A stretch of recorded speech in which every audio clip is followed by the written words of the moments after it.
Members of the Senate, today we have the honor of welcoming John Saville, the British Consul General in Chicago, and his wife, Fabiola Moreno de Alboran. Mr. Saville is a career diplomat who joined the Foreign and Commonwealth Office in 1981 after graduating from Oxford University with a degree in geography. In addition to working in London, his career has taken him to the Americas, Europe, and Asia, including postings in Indonesia, Cuba, and Venezuela. He remains the youngest British official to ever hold the post of High Commissioner to Brunei. He took the role of Consul General in Chicago in 2017 and oversees 13 Midwestern states. So please join me in welcoming John Saville and his wife to the Illinois Senate.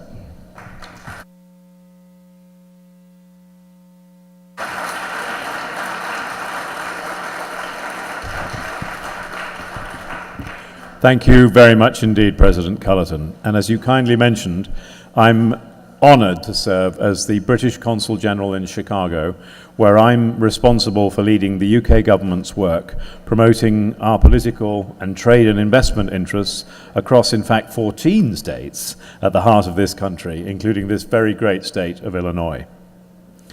This part of the world, you won't be surprised to hear, is a huge priority for the UK. The US is our greatest ally, largest trading partner, and biggest export market. And it's a relationship I'm extremely eager to help grow in scale and scope. As a career diplomat and two-time former ambassador, I've been really proud to work alongside US colleagues across the world on our shared interests and values.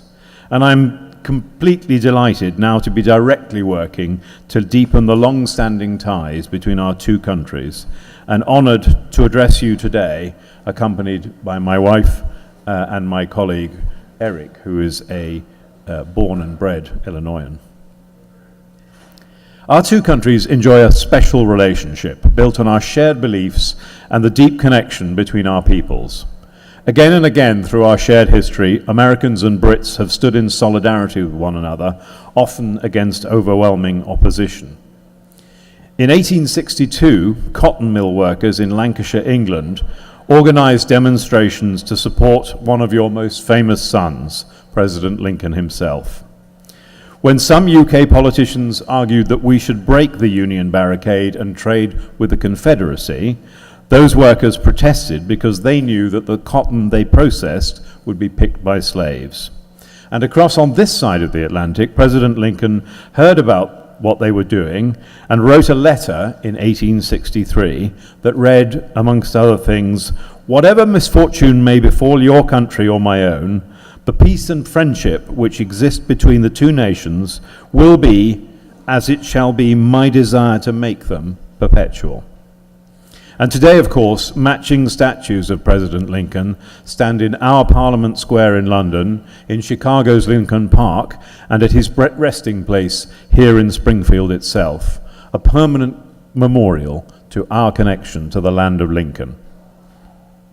And I like to think that a century and a half later, our countries are still as connected as Lincoln's described.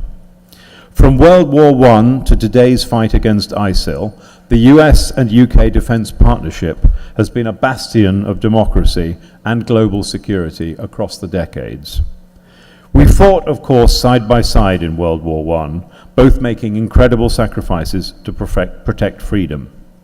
And permit me to salute today the over 350,000 Illinoisans who served in the Great War, whose end we will commemorate this November, as well as the nearly 1 million who served in uniform in World War II. So that relationship between the two countries has been instrumental not only in defeating fascism, but also in pulling back the Iron Curtain. I served in Warsaw when the wall came down, and when the rusted fist of Soviet-backed communism was replaced by a democratic, solidarity-led government.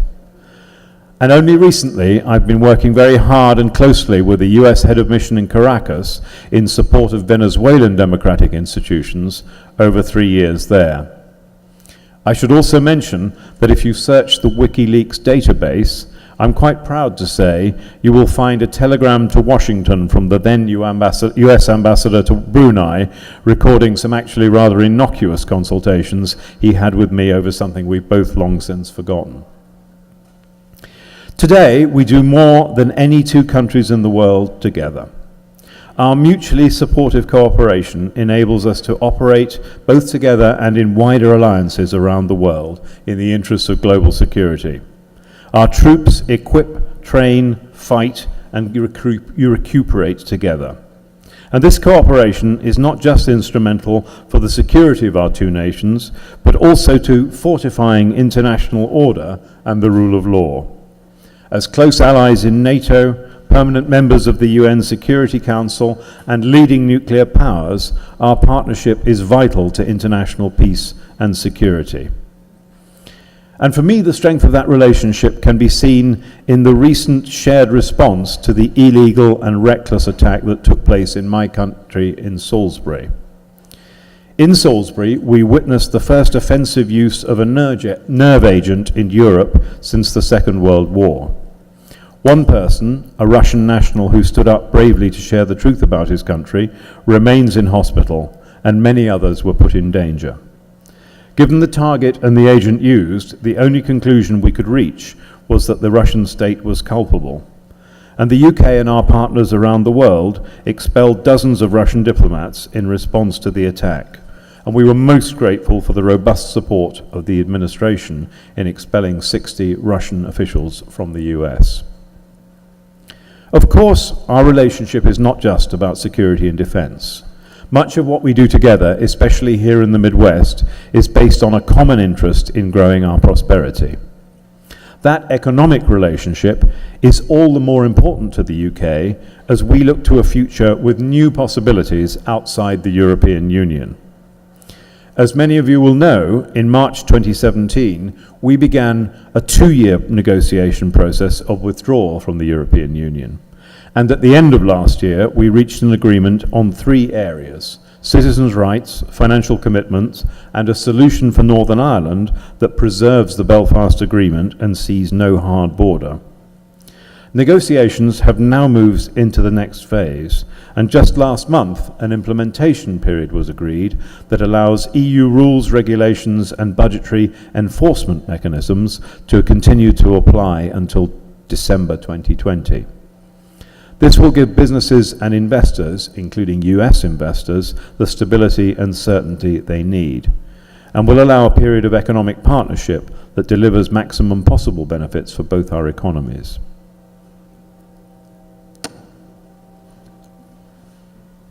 In addition to reforming our relationship with the European Union, our exit from the EU also offers an unprecedented opportunity to reshape our independent trading ambitions. That gives us the opportunity for the first time in nearly half a century to make our own free trade deals with our friends and partners around the world. And chief amongst those, of course, is the US, where we want to build on an already strong trading relationship, including through a future free trade agreement. We've already established a trade working group, and joint discussions between UK and US officials are progressing well. And I believe the real prize may be in harmonization of regulations and standards, because if we can move closely together on those issues, we will further reduce the barriers to doing trade and increase business and employment opportunities for both US and UK companies. And speaking of employment, at national scale, 1 million people already go to work every day in the US for British companies, and 1 million people every day in the UK for American companies. Those 1 million jobs supported by British companies here, I'm proud to say, are more than any other country. And many great Illinois companies are also finding success in the UK, including Boeing, Walgreens, Caterpillar, and Allstate. And here in Illinois, nearly 500 British companies are now established, including Eon, Dyson, and Grant Thornton. So the UK is now the 4th largest export market for Illinois companies. Illinois goods and services to the UK, exports to the UK together are worth nearly $5 billion.